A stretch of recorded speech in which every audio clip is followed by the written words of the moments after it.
आप देख रहे हैं इसकी उसकी अपनी बात।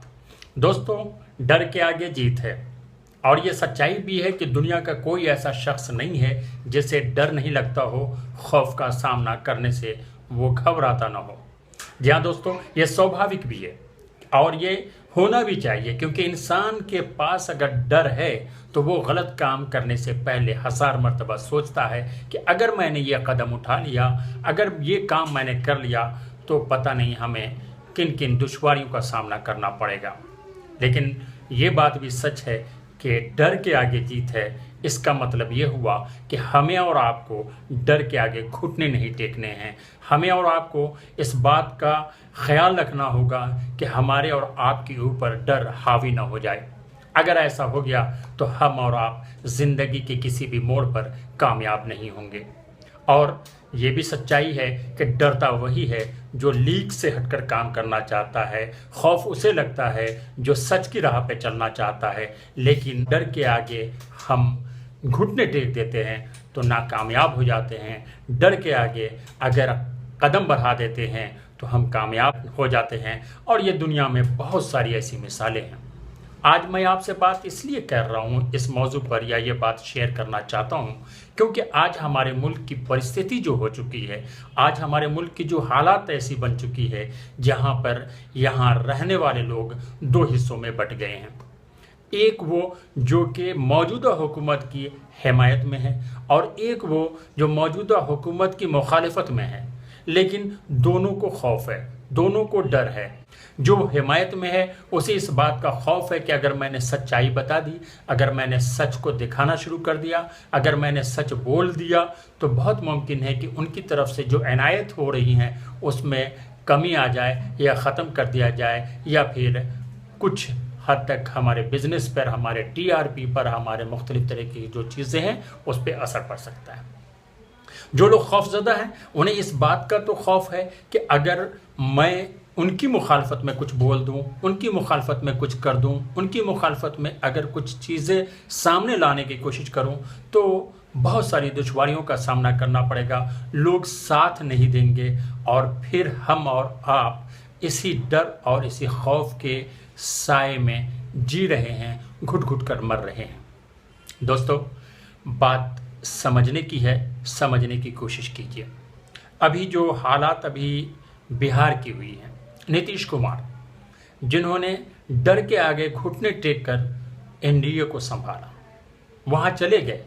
उन्हें डर होने लगा था, डर का एहसास हो गया था कि सन 2019 में हमारा क्या होगा, हमें कौन पूछेगा, हम पे कहीं मुसीबत ना आ जाए। क्योंकि उन्होंने कुछ न कुछ गलत किया था या कहीं ना कहीं गलत है जिसे वो अच्छी तरीके से समझ रहे हैं। लेकिन जब उन्होंने डर के आगे बढ़कर कदम बढ़ाया था तो उसी बिहार की जनता ने वो मौका दिया था कि वो बढ़कर बोलकर एक नई शक्ल में उभर के आए थे। और लोगों को इस बात का एहसास हो गया था कि अगर कोई मुखालफत में खड़ा हो सकता है तो ये शख्स है। लेकिन उन्होंने अपनी शख्सियत को पहचानने से इनकार कर दिया, यानी वो डर गए और डर के आगे घुटने टेक दिए। और वो जो डरा रहा था वो डर के आगे बढ़कर काम करने लगा और वो कामयाब हो गया। दोस्तों, ये डर और ये खौफ सच्ची बात है कि हर के पास है, होना चाहिए और उसके नताइज सामने में हैं। जो भी लीक से हटकर काम करने की कोशिश करता है तो उसे डराने की कोशिश की जाती है और उसके ऊपर तरह तरह की मुसीबतें, तरह तरह की एजेंसियां हावी हो जाती हैं और लोग घबरा कर छोड़ देते हैं। और यही वजह है कि हम सड़कों पर लोगों को मरते हुए देखते हैं, एक्सीडेंट हो जाता है, लेकिन हमें खौफ होता है कि पुलिस कचहरी वगैरह वगैरह का चक्कर कौन काटे, और इसी डर के मारे उसे छोड़ देते हैं और वो बेचारे ज़िंदगी और मौत के बीच में कूदता फांदता मर जाता है। दोस्तों, यही कारण है, यही वजह है कि हम अपनी आंखों के सामने औरतों को बदतमीजियों का सामना करते हुए देखते हैं, लेकिन ज़बान पे मुखालफत की आवाज़ नहीं लाते, उसको मना करने की हिम्मत नहीं होती, क्योंकि हमें डर लगता है कि अगर मैंने ये बात कह दी तो पता नहीं हमें क्या होगा। दोस्तों, ऐसी बेशुमार मिसालें हैं जो हम और आप करते रहते हैं, देखते रहते हैं, लेकिन हम और आप अपने ज़मीर को सुला दिया है, बंद कर दिया है, रख दिया है। दोस्तों, अभी जो हालात है, अभी जो परिस्थिति है, हम और आप एक दूसरे से खौफज़दा हैं। हम एक दूसरे की शक्ल देखते हैं तो हमें इस बात का एहसास होने लगता है कि पता नहीं ये क्या सोच रहा होगा, इसके दिल में क्या है। जब आप सफ़र करते हैं तो हर वक्त इस खौफ में रहते हैं कि पता नहीं अगला बंदा हमारे साथ क्या कर ले। जब आप रोड पर होते हैं तो भी इस बात का एहसास होता है। जब आप अपने ऑफिस दफ्तर में होते हैं तब भी इस बात का एहसास होता है। आपके आगे से रोटी छीनी जा रही है, आपको महंगाइयों में डाला जा रहा है, आप खामोश हैं। आपसे रोज़गार छीना जा रहा है, आप खामोश हैं।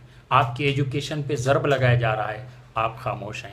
आपके ऊपर ज़बरदस्ती के तरह तरह के टैक्सेस लागू किए जाते हैं, आप खामोश हैं।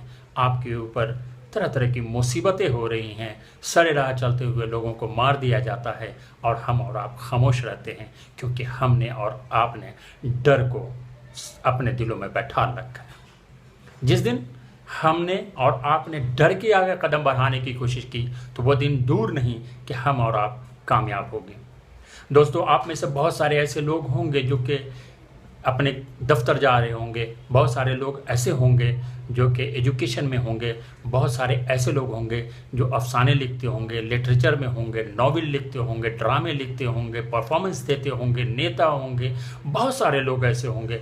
उन्हें अपने आप को सोचना होगा, समझना होगा, डर से आगे निकलने की कोशिश करनी होगी। और जिस दिन आपने डर के आगे निकलने के लिए हिम्मत बांध ली तो यकीन मानिए आपका जो देश गंगा जमुना तहजीब था, जिसके अंदर लोग एक दूसरे से भाईचारगी का इख्तियार करते थे, वो आ जाएगा और फिर हम और आप उसी खुशी के साथ जिंदा रह सकते हैं। लेकिन उसके लिए हमें और आपको डर से निकलना होगा और डर से निकलने के लिए नौजवानों को आगे आना होगा, क्योंकि हमारा मुल्क नौजवानों से भरा पड़ा है और जो उन्होंने तालीम हासिल की है उसका सही इस्तेमाल करना पड़ेगा, क्योंकि इस मुल्क में रहने वाला चाहे किसी भी मज़हब, किसी भी कौम का हो, वो इस मुल्क का है। हम आज़ादी के 70वें साल में हैं और हम और आप डर खौफ के साए में हैं। हमें अपनों पर यकीन नहीं है, हमें अपनों पर भरोसा नहीं है, हम अपनों से डर रहे हैं। ये कैसा इत्तेफाक है। दोस्तों, अगर आप स्टूडेंट हैं तो बाहर आएँ, अगर आप राइटर हैं तो बाहर आएँ, अगर आप ड्रामा लिखते हैं तो आप बाहर आएँ, अगर आप पेंटिंग करते हैं तो बाहर आएँ, अगर आप नॉवेल लिखते हैं तो बाहर आएँ, अगर आप फिल्में लिखते हैं तो बाहर आएँ, अगर आप किसी तरीके की कोई काम करते हैं तो मास में आना चाहते हैं तो बाहर आएँ और अब सच का साथ दें। हिंदुस्तान की जो सूरत हाल है उसको बताने की कोशिश करें, यानी आप यहाँ से डर को अपने पैरों तले रोकने की कोशिश करें। यकीन मानिए कल का दिन आपका दिन होगा, ताकि आने वाला वक्त जो आपका होगा वो तो गुजर रहा है, लेकिन आप अपने बच्चों को जो विरासत में दे के जाएंगे वो क्या होगा। हमें और आपको याद करना पड़ेगा कि गांधी जी ने डर के आगे कदम बढ़ाया था और वो गांधी बन गए। इसी तरीके से आपको सोचना होगा, लीक से हटकर काम करना पड़ेगा। हमें जी हुजूरी के आगे नहीं रहनी होगी, हमें दरबारी कवि, दरबारी नेतागिरी से दूर करने की ज़रूरत है। हमें सच्चाई को सामने लाने की ज़रूरत है, तभी बनेगा दोस्तों डर के आगे जीत है। दोस्तों, ये रही मेरी अपनी बात। अगर आपको मेरी बात समझ में आती हो तो बराए करम लाइक कीजिए, सब्सक्राइब कीजिए और शेयर कीजिए। और अगर आपके दिल के अंदर कोई ऐसी बात है तो बराए करम नीचे कमेंट्स बॉक्स में ज़रूर लिखिए, हमें अच्छा लगेगा। Till then, good bye.